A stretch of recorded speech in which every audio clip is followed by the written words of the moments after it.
Friends, അപ്പോൾ നമ്മൾ ഇന്ന് ഒരു മിക്സി ക്ലീൻ ചെയ്യുന്ന വീഡിയോ ആണ് നിങ്ങളുമായി ഷെയർ ചെയ്യുന്നത്. അപ്പം കാര്യം എന്ന് വെച്ച് കഴിഞ്ഞാൽ നമ്മൾ കഴിഞ്ഞ ദിവസം നമ്മുടെ പുതിയ മിക്സി ഞാൻ കംപ്ലയിൻ്റ് ആയി. അതിപ്പോൾ നന്നാക്കാൻ കടയിൽ കൊടുത്തേക്കോ. അപ്പോൾ ഞാൻ നോക്കിയപ്പോൾ നമ്മുടെ പഴയ മിക്സി ഇങ്ങനെ ചുരുട്ടി കൂട്ടി ഒരു മൂലയ്ക്ക് വെച്ചേക്കായിരുന്നു. പെട്ടെന്ന് അത് സംഭവം എടുത്തു. നല്ല വർക്കിംഗ് കണ്ടീഷനാണോ കുഴപ്പമൊന്നുമില്ല. പക്ഷേ അതിൻ്റെ അവസ്ഥയുണ്ടല്ലോ, ഇത് കണ്ടോ, ഭയങ്കര ഭീകരമാണ്. വല്ലാത്തൊരവസ്ഥ, ആപ്പാടെ പൊടിയൊക്കെ പിടിച്ച് വല്ലാതെ ഇങ്ങനെ നിൽക്കുക. അപ്പോൾ അത് നമ്മളിന്ന് ക്ലീൻ ചെയ്യാൻ പോകണം. അപ്പോൾ ഈ വീഡിയോ നിങ്ങൾക്ക് ഉപകാരപ്രദമായെന്ന് തോന്നിയാൽ നിങ്ങളൊന്ന് ഷെയർ ചെയ്തേക്കുക. അതുപോലെ നിങ്ങൾ നമ്മുടെ ചാനൽ ആദ്യമായിട്ടാണെങ്കിൽ ജസ്റ്റ് ഒന്ന് സബ്സ്ക്രൈബ് ചെയ്യുക. എന്നിട്ട് തൊട്ടടുത്തുള്ള ബെൽ ഐക്കൺ കൂടി ഒന്ന് എനേബിൾ ചെയ്തേക്കുക. അപ്പോൾ നമുക്ക് നേരെ വീഡിയോയിലേക്ക് വിടാം.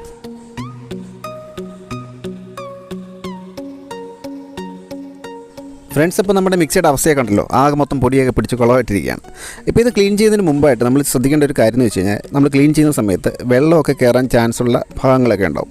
അവിടെയൊക്കെ നമുക്കൊരു ഇൻസുലേഷൻ ടേപ്പ് വെച്ച് നന്നായിട്ടും ഒട്ടിച്ചു കൊടുക്കാം. അതായത് ജാറിൻ്റെ തൊട്ട് താഴെയുള്ള ഭാഗവും അതുപോലെ നമ്മുടെ റെഗുലേറ്ററിൻ്റെ പോർഷനിലും അതുപോലെ നമ്മുടെ പ്ലഗിൻ്റെ വയറില്ലേ, ആ വയർ വരുന്ന ഭാഗവും നമ്മൾ ഇൻസുലേഷൻ ടേപ്പ് വെച്ച് നല്ല രീതിയിലൊന്ന് ഒട്ടിച്ചു കൊടുക്കാം. ഓക്കെ, അങ്ങനെ ഇൻസുലേഷൻ ടേപ്പെല്ലാം നമ്മൾ നല്ല രീതിയിൽ ഒട്ടിച്ചെടുത്തിട്ടുണ്ട്. ഇനി നമ്മുടെ മിക്സിയുടെ ജാറ് വരുന്ന ഭാഗത്തേക്ക് നമ്മൾ 2 ടേബിൾ സ്പൂൺ ബേക്കിംഗ് സോഡയും 2 ടീസ്പൂൺ വെള്ളം ഒഴിച്ചിട്ട് ഒരു 2 മിനിറ്റ് ഒന്ന് വെയിറ്റ് ചെയ്യുക. ഇത് ഒന്ന് കുതിരാൻ വേണ്ടി മാത്രമാണ് നമ്മൾ അങ്ങനെ ഒഴിക്കുന്നത്.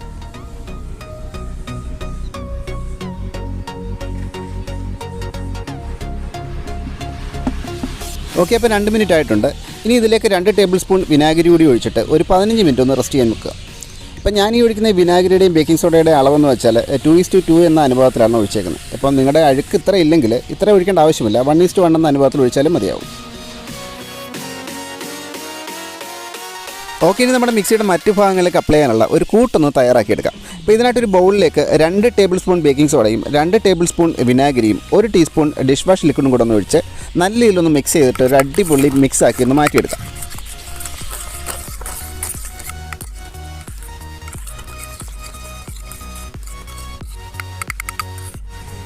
ഓക്കെ, അപ്പോൾ നമ്മുടെ ഈ മിക്സ് തയ്യാറായി കഴിഞ്ഞു. ഇനി നമ്മുടെ മിക്സിയുടെ എല്ലാ ഭാഗങ്ങളിലേക്കും നല്ല രീതിയിലൊന്ന് അപ്ലൈ ചെയ്ത് കൊടുക്കാം. അതായത് അഴുക്കുള്ള എല്ലാ ഭാഗങ്ങളിലേക്കും ഒരു പിശുക്കും കാണിക്കാതെ നല്ല രീതിയിലൊന്ന് അപ്ലൈ ചെയ്തിട്ട് ഒരു 15 മിനിറ്റ് നമുക്കൊന്ന് റെസ്റ്റ് ചെയ്യാനായിട്ട് വെക്കാം.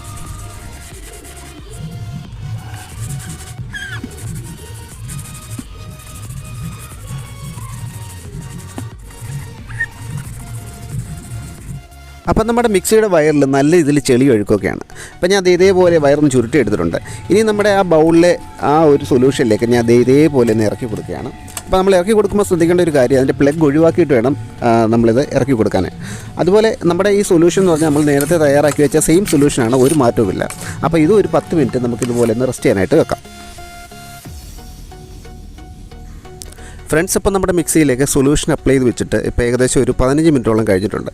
ഇനി നമ്മൾ തുണിയുടെ സ്ക്രബ്ബർ ഉപയോഗിച്ച് മിക്സിയുടെ എല്ലാ ഭാഗങ്ങളും നല്ല രീതിയിലൊന്ന് തേച്ചുരച്ച് കഴുകിയെടുക്കാം.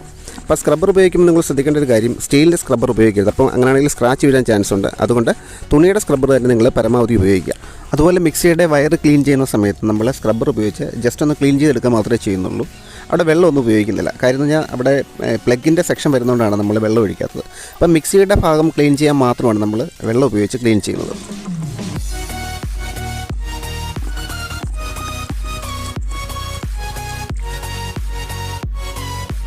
ഫ്രണ്ട്സ്, ഇപ്പോൾ നമ്മുടെ മിക്സി നല്ല രീതിയിൽ വെയിൽ കൊള്ളിച്ച് ഇതേപോലെ ഞാൻ ഉണക്കിയെടുത്തിട്ടുണ്ട്.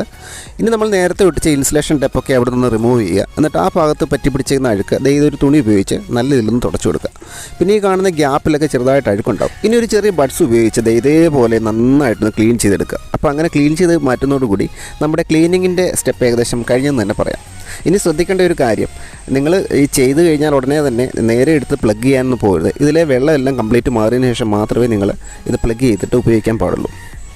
ഫ്രണ്ട്സ്, അപ്പോൾ നിങ്ങൾ ഈ കാണുന്നത് ക്ലീനിങ്ങിന് മുമ്പും ശേഷമുള്ള മിക്സിയുടെ 2 അവസ്ഥകളാണ്. അപ്പോൾ നിങ്ങൾക്ക് നോക്കുമ്പോൾ തന്നെ കാണാൻ കഴിയും എന്തുമാത്രം അഴുക്കളാണ് ഇതിൽ നിന്ന് മാറിയേക്കുന്നത്. കണ്ടോ, രണ്ടൊന്ന് കമ്പയർ ചെയ്ത് നോക്കിയേ, എത്ര അടിപൊളിയായിട്ടുണ്ട് നമ്മുടെ മിക്സി ക്ലീൻ ചെയ്തെടുത്തേക്കുന്നത്. അപ്പോൾ ഈ ഒരു ടിപ്പ് നിങ്ങൾക്ക് ഉപകാരപ്പെട്ടെന്ന് ഞാൻ വിശ്വസിക്കുന്നു. അപ്പോൾ നിങ്ങൾ എന്തായാലും ഒന്ന് ചെയ്ത് നോക്കുക. 100% ഗ്യാരണ്ടി ആയിരുന്നൊരു ക്ലീനിങ് ടിപ്പാണിത്. പിന്നെ അതുപോലെ എന്തെങ്കിലും സംശയങ്ങളുണ്ടെങ്കിൽ താഴെ ഒന്ന് കമൻറ്റ് ചെയ്തേക്കുക. മച്ചന്മാരെ, അപ്പം നമ്മുടെ ഈ മിക്സി ഞാൻ ഒരുവിധം കഴുകി ഭംഗിയാക്കി എടുത്തിട്ടുണ്ട്. അപ്പം ഈ വീഡിയോ നിങ്ങൾക്ക് ഉപകാരപ്രദമായെന്ന് തോന്നിയാൽ ജസ്റ്റ് ഒന്ന് ലൈക്ക് ചെയ്തേക്കുക. അതുപോലെ നിങ്ങളുടെ കൂട്ടുകാരിലേക്ക് ഒന്ന് ഷെയർ ചെയ്തേക്കുക. അപ്പോൾ ഇതിലും വ്യത്യസ്തമായ മറ്റൊരു വീഡിയോ നമുക്ക് വീണ്ടും കാണാം. Till then, bye bye.